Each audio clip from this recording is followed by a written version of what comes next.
Thank you, Mr. President. Mr. Deputy President, I now move that this bill be read a second time. On 5 July 2018, Olga Edwards' estranged husband murdered their two children, Jack, 15, and Jennifer, 13, in a West Pennant Hills home where Olga, Jack, and Jennifer had moved to escape the violent control of Olga's husband. He shot the children in their home, having used 14 rounds of ammunition. Olga took her own life 5 months later. The Edwards murderer had a history of domestic violence and psychological and physical assaults against the women and children in his life for over 20 years, with multiple stalking and violence allegations and AVOs made against him by multiple partners and by one of his adult children. Police described him as having a history of exerting control over the women in his life and his children, engaging in stalking and menacing behaviour.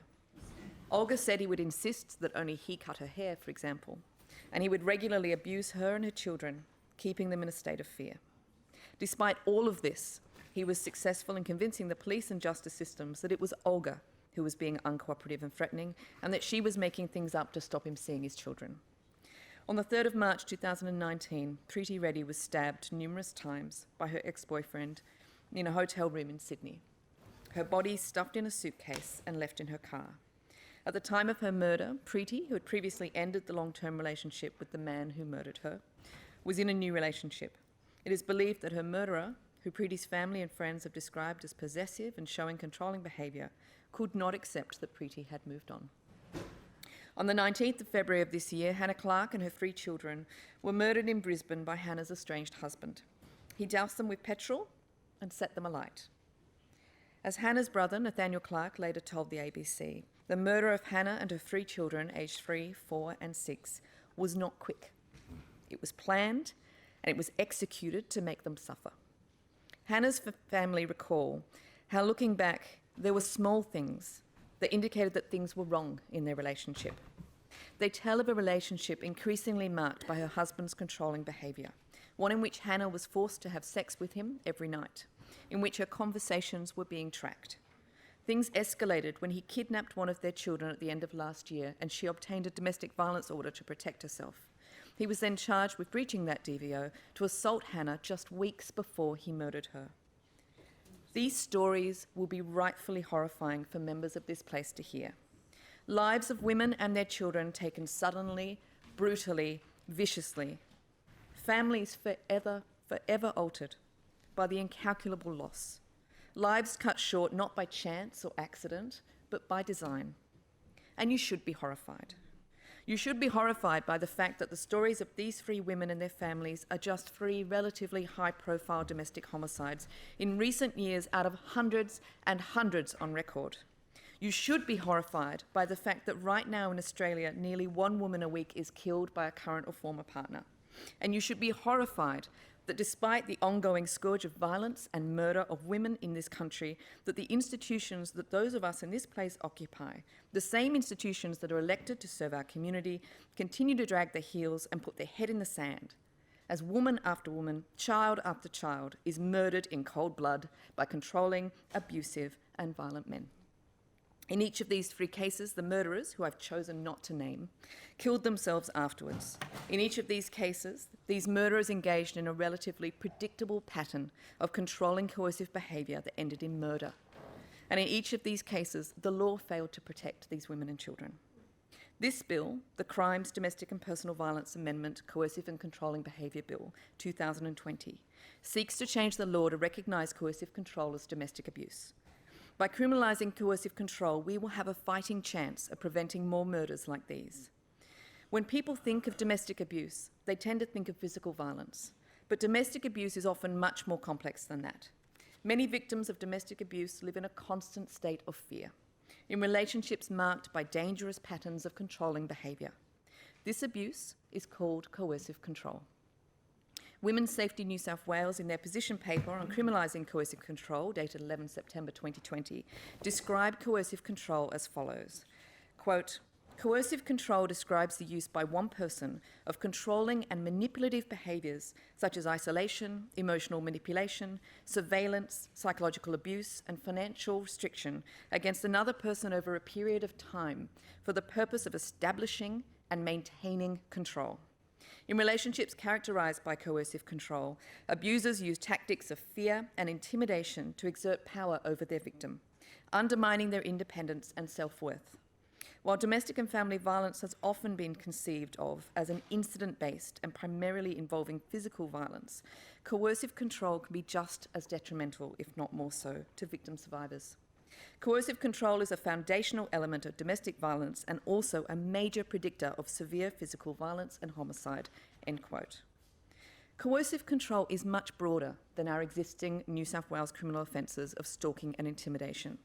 Perpetrators of coercive control, also aptly named intimate terrorism, seek to control their victims with actual or threatened harm through a course of behaviour.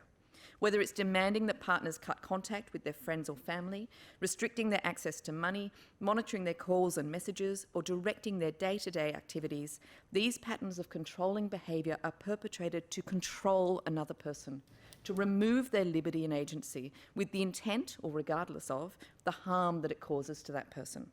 Currently, coercive control is not a separate offence or integrated into existing domestic violence offences in any state or territory of Australia. However, if this bill passes, we will not be the first jurisdiction in the world to recognise and criminalise coercive control as domestic abuse. The United Kingdom introduced a separate offence of coercive control in 2015, and Ireland and Scotland both introduced coercive control legislation in 2018. The Scottish Act is widely regarded by the domestic and family violence sector and by academics as the gold standard for coercive control legislation. Accordingly, it was the starting point for many provisions of this bill. My team and I have spent over 12 months working on this bill. The bill before us is the culmination of months of discussions with leading academics and researchers, with exhausted but resilient frontline workers, with outspoken and strident voices in the domestic and family violence sector. It is a result of numerous revisions, of countless meetings, and of a deeply held belief from all who have collectively participated in its creation that we must criminalise coercive control. I have the privilege of having two of those many individuals who have helped shape this bill here today in the chamber. Hayley Foster, the CEO of Women's Safety New South Wales, and Sally Stevenson, the General Manager of Illawarra Women's Health Centre. Thank you so much for the work that you do, for your contributions to this bill and to the broader campaign, and for all of the time and energy you've given my team and I. I'm so grateful to have you here with us today. Of course, there are countless more who have given so much of themselves in this process.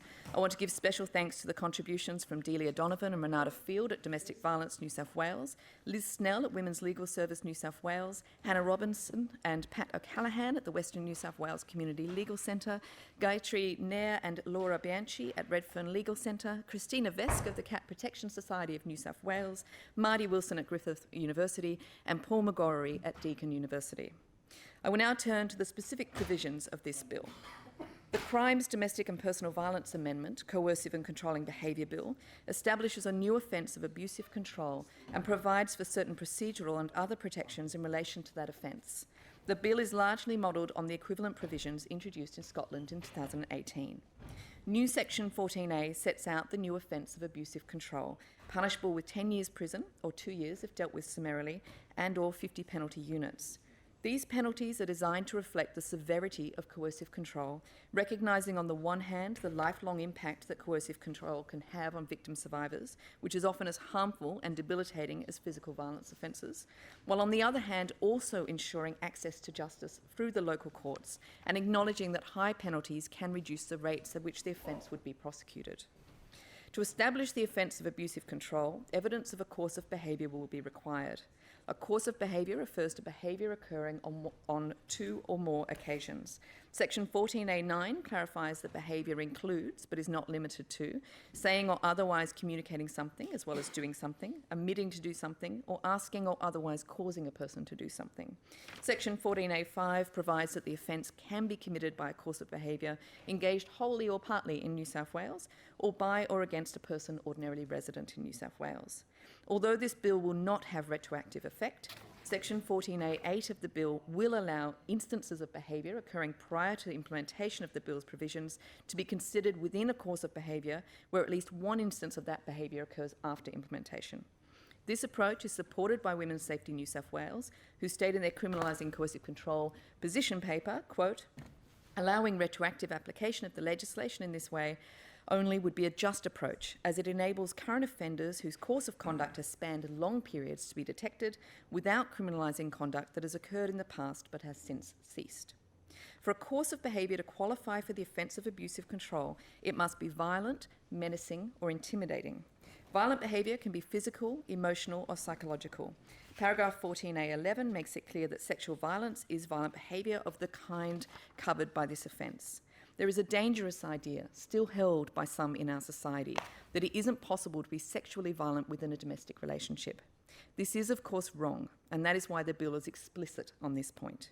For example, coercing a person to engage in sexual activity or forcing sexual activity on a person against their will or without their consent is violent behaviour for the purposes of the bill.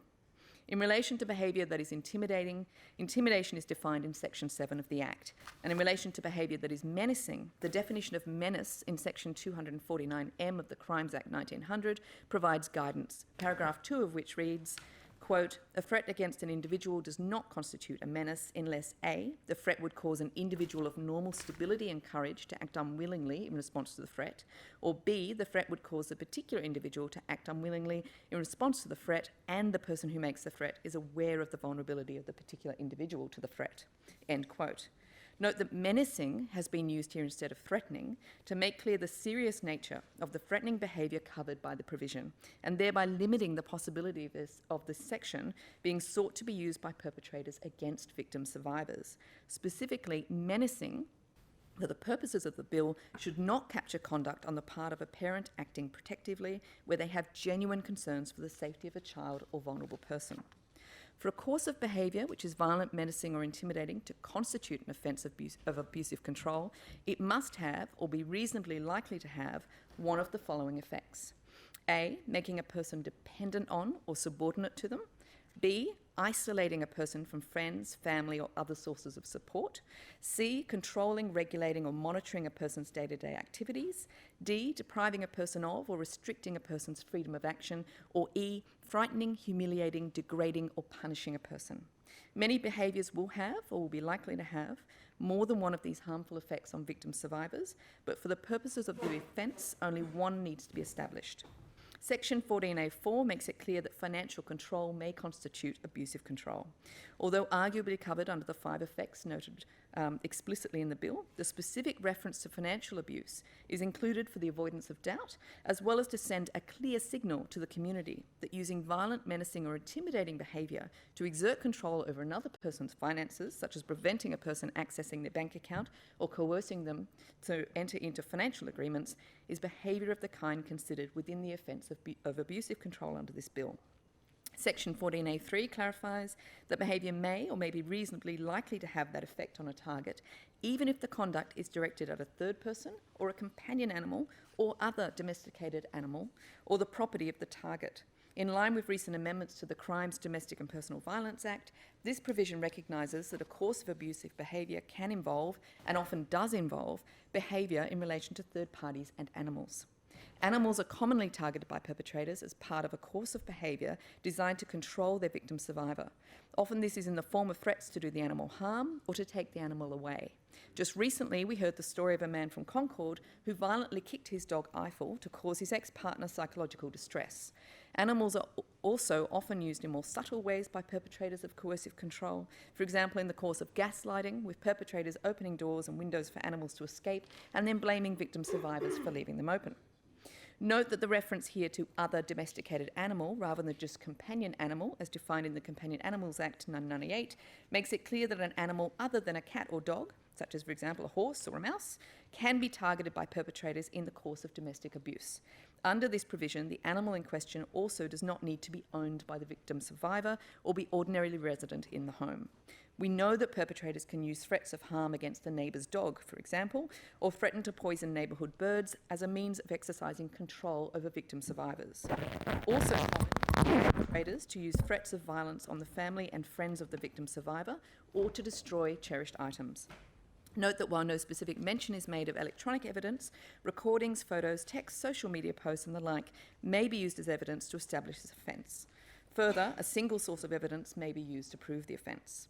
For the course of behaviour to fall within the offence, the perpetrator must intend to cause or be reckless as to whether the course of behaviour causes the victim survivor to suffer physical, emotional, or psychological harm, including fear, alarm, or distress. Further, it will need to be established that a reasonable person would consider the course of behaviour to be likely to cause that harm. In line with the Scottish legislation, an objective standard of proof, the reasonable person test, has been included to assess whether the offender intended to cause harm or was reckless as to whether their behaviour was likely to cause harm. However, by referring to intent rather than knowledge, as is used in the UK legislation, a subjective element is retained in the test. By focusing on intent to harm, the bill recognises that at the core of coercive control is the desire of the perpetrator to instill fear and exert power over their target.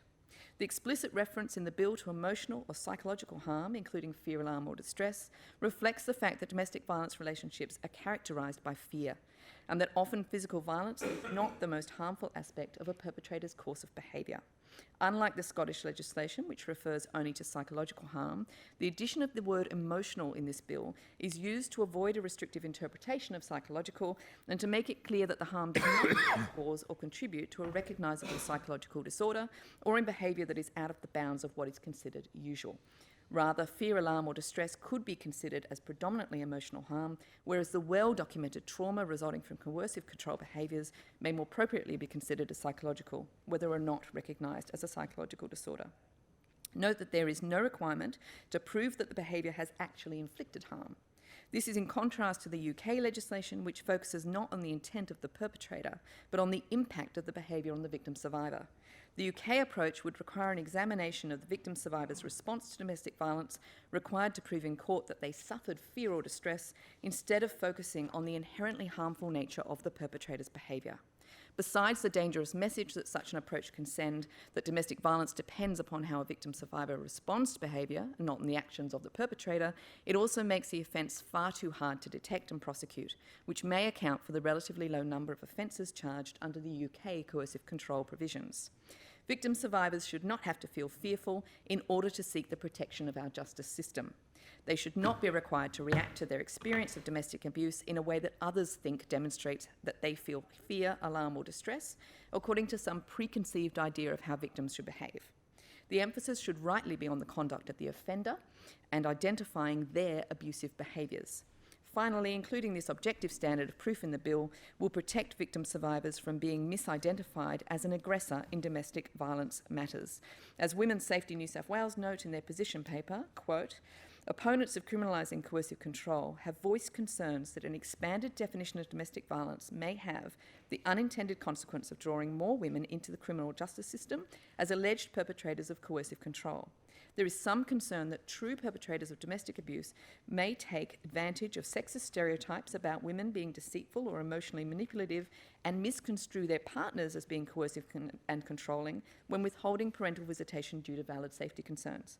It is argued that this would result in women being wrongfully prosecuted as offenders under coercive control legislation. However, the incorporation of an objective reasonable person test when assessing the impact of an alleged offender's actions would effectively mitigate the risk of this occurring, as this kind of behaviour would not be assessed as likely to cause genuine harm or fear. In this way, an objective standard of proof acts as a safeguard against offenders who may attempt to manipulate this legislation to falsely implicate their victim," end quote. It is no surprise, then, that as Women's Safety New South Wales have reported, the objective test contained in the bill and modelled on the Scottish legislation, focusing on behaviour that a reasonable person would think likely to be harmful, is preferred by 80% of the frontline domestic violence specialists they surveyed, along with 65% of members of the public and 63% of victim survivors. I note that the UK legislation provides a defence, but not in the case of causing the target to fear that violence be used against them, if the accused shows that they believed that they were acting in the target's best interests or that the behaviour was in all the circumstances reasonable. However, this defence is provided in the context of a very different set of offence provisions. In light of the offence in Section 14A of this bill, including an objective test, which the UK legislation does not, it is not felt necessary for this bill to include any such defence provision. I note that the Coercive Control Bill put forward in the other place, as well as the Scottish legislation, provide for the offence to be considered as aggravated if a child is witness to an incident of abusive conduct. However, in the context of domestic abuse that may encompass a variety of different forms of violence, and in which children themselves are likely to also be victim survivors of coercive control, and given the ability of a judge or magistrate to take into account the involvement of and effect on children in sentencing, there appears to be limited utility in a provision which signals that perhaps a more overt form of coercive control is more serious than other forms. For this reason, the bill does not include a provision requiring tougher penalties where a child is witness to the course of behaviour. I will now mention just a few other notable provisions of the bill before detailing the other reforms required for this bill to achieve its policy objectives. Section 14A 6 and 7 provide for a rebuttable presumption that the accused person and the target are or have been in a domestic relationship. Put simply, behaviour that has met all elements of the offence should result in a finding of an offence of abusive control and should not be excused on the basis of a technicality arising from the definition of domestic relationship under Section 5 of the Crimes, Domestic and Personal Violence Act, which in any event is currently drafted extremely broadly and would be highly unlikely to provide any wriggle room for an offender under these new provisions. Accordingly, the complainants and the court's time should not be wasted arguing over whether or not domestic relationship exists for the purposes of proving this offence. The broad definition of domestic relationship and the presumption provided in Section 14A6 of the bill may result in some overlap in relation to a particular instance of behaviour that would otherwise fall within the stalking or intimidation offence set out in Section 13 of the Act. However, in circumstances where there is evidence of a course of behaviour with the elements of the new abusive control offence likely to be met, prosecution for that behaviour should be brought under new Section 14 of the Act, 14A of the Act, and not Section 13. That said, a prosecution can be made under Section 13 of the Act, as well as under Section 14A of the Act, if applicable. Section 14B provides for a review of the new provisions introduced by the bill to occur 3 years after implementation to ensure that they are achieving their policy objectives. Annual data collection by Boxar will be required to facilitate this review, which will need to be properly resourced. The bill also amends Section 45 of the Act to require an interim apprehended violence order to be made against the accused person for the protection of the target. Section 2.1 inserts a new Section 25AB into the Crime Sentencing Procedures Act, which requires the court to have regard when sentencing an offender to the trauma of abusive control, as well as the risk of the victim being subjected to further abusive control offences by the offender. Section 2.2 makes a number of amendments to the Criminal Procedure Act 1986 to treat the abusive control offence in the same way as a prescribed sexual offence for certain procedural purposes. There are no quick fixes here. This bill is just the beginning of a lengthy process of cultural change in the community, in the Parliament, and in the legal system and judiciary. There are concerns about the criminalisation of coercive control. Many of these concerns can be addressed by the process that should follow the introduction of this bill. Like the bill itself, we can be guided by what has occurred overseas, particularly in Scotland. Part of the reason the Scottish Act has been successful is due to the awareness campaign that was launched with the bill. The Scottish campaign sought to increase the public's understanding of domestic abuse, the wide range of behaviour that can constitute coercive control and domestic abuse, and to encourage victims to seek help. The Joint Select Committee on Coercive Control, recently established by the Attorney-General, will help raise awareness and bring stakeholders together to outline their needs and concerns. Media campaigns like that, which are currently being run by Our Media, are also helping to raise awareness, and so are families like the Reddys and the Clarks through the telling of their stories, despite the pain that causes. And I want to acknowledge their courage here. We need to keep this momentum going, using the unique capacity we have in this place to then also inquire into the specific provisions of the bill. This will continue to keep the focus on coercive control and allow everyone to come together to design the best possible version of a coercive control bill, while also hearing what we will need to make it an effective piece of legislation. This legislation needs the time and space for peaceful, constructive discussion. We can provide that. Public education is essential. As Kate Fitzgibbon, Silke Meyer and Sandra Walklate state in their Conversation article, the domestic violence sector understands coercive control, but the community doesn't yet. Nor do people understand how to respond. We must make sure that this bill is accompanied by a broad, well-funded and well-researched public education campaign. Coercive control robs victims of their sense of self, their perspective and their agency. A public education campaign is one way to help them see the truth of their circumstances, to help friends and family recognise patterns of abuse their loved ones may be experiencing, and to give victim survivors the language they may need to seek protection and support. It is also a means of confronting the myths and archaic misconceptions about power dynamics and abuse in families and intimate relationships, including the ludicrous idea that physical and sexual abuse are more damaging, frightening, or serious than emotional or psychological abuse. This is long overdue. But education cannot stop with the public. We know that we are currently failing victim survivors who report domestic violence now. We already know that we need to upskill police and other first responders, including paramedics and hospital staff. The passing of this bill will bring that problem into even more stark focus. Police need to know what to look for when attending reports of domestic violence. They need to know how to identify the primary abuser, how to identify coercive and controlling behaviours, and how to elicit the right information from the victim survivor. They must learn to better assess the abuse in context, not as isolated incidents. Police must be able to gather evidence of a pattern of behaviours that are often subtle, need not be physical, and are frequently unwitnessed. This will require training, funding, support and review. Scotland provided close to $2 million to Police Scotland for more than 14,000 police officers and support staff to receive training on their new Act. Police Scotland also developed online training for all 22,000 staff. The Scottish Parliament called for clear policies on how the new offence would be enforced, review of these policies in light of experience, and ongoing reviews of funding. It was a radical change for policing, and one of which they were justifiably proud. This new offence will also be a challenge for the legal system. Both the judiciary and the police have insufficient specialist training and education on domestic violence, especially coercive controlling behaviours and other forms of non-physical abuse. Whether someone can get the protection they need in a court is currently luck of the draw, depending on the magistrate overseeing the case. This must be rectified for all forms of domestic abuse. Training for all levels of the judiciary is vital and must be compulsory to be of full benefit. That means prosecutors, judicial officers, care and protection workers, family law practitioners, lawyers, and court clinicians. The Scottish experience shows us that coercive control is likely to be a resource-intensive offence. Cases are likely to be complex.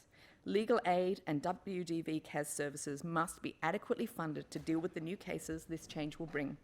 Those seeking justice should be assured that they will be treated consistently with compassion and expertise, regardless of who hears their case and regardless of their financial means or their postcode. As we heard last week when we debated amendments to the Stronger Communities legislation, funding, court access, court capacity, even the age of the court building can impact on a victim survivor's experience of justice. The government must prioritise funding. It is not an exaggeration to say that lives depend on it. Which brings me to the next piece of the puzzle. Hayley Foster, CEO of Women's Safety New South Wales, who's here with us today, has stated that it will be crucial to ensure that the system is ready to cope with the new laws, which would require reskilling of frontline workers. The frontline domestic violence sector is chronically under-resourced. Victim survivors and their children need support. But we must stop using cost as an excuse to ignore domestic violence. We cannot sit in this place and wring our hands about the loss of life, the impact on children, abuse of animals, the dreadful tragedy that is domestic abuse, and continue to dribble out crumbs of funding for the sector.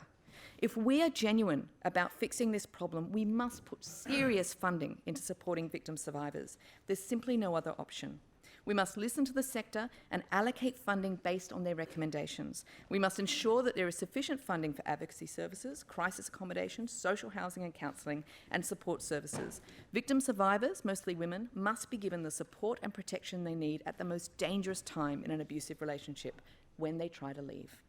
We know from both the Scottish and Irish experiences of criminalising coercive control that without the necessary resources to accompany the legislation, criminalising coercive control will be ineffective. That is why the date of commencement of this bill is a full year following assent. This 12-month window will allow training and education to occur before the bill becomes law, so everyone, the community, the police, the judiciary and the sector, is ready to go. We must go beyond good legislation and back this legislation up with the funding to effect real and lasting change.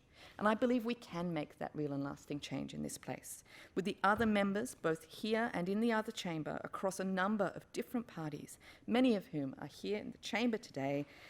Working together, we can do this.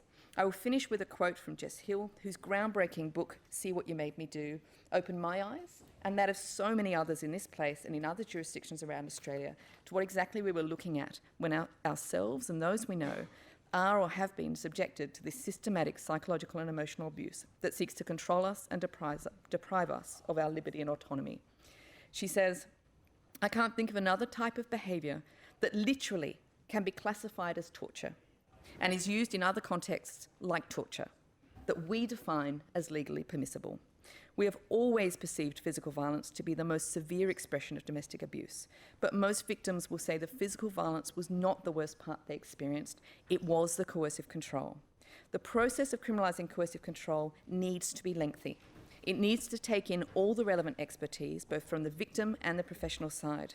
We need to make sure we get the legislation right and that the details and every word is that exactly right. Doing something on the fly is just not going to cut it. But it's what you do once the law has been passed that changes culture. Criminalising coercive control will not wipe out domestic abuse. Only drastic cultural change can do that. But with a real commitment to resourcing, community education, training and education of the police and judiciary, and sufficient funding for crisis and support services, it can end the abuse for many people who currently live in fear. I commend the bill to the House.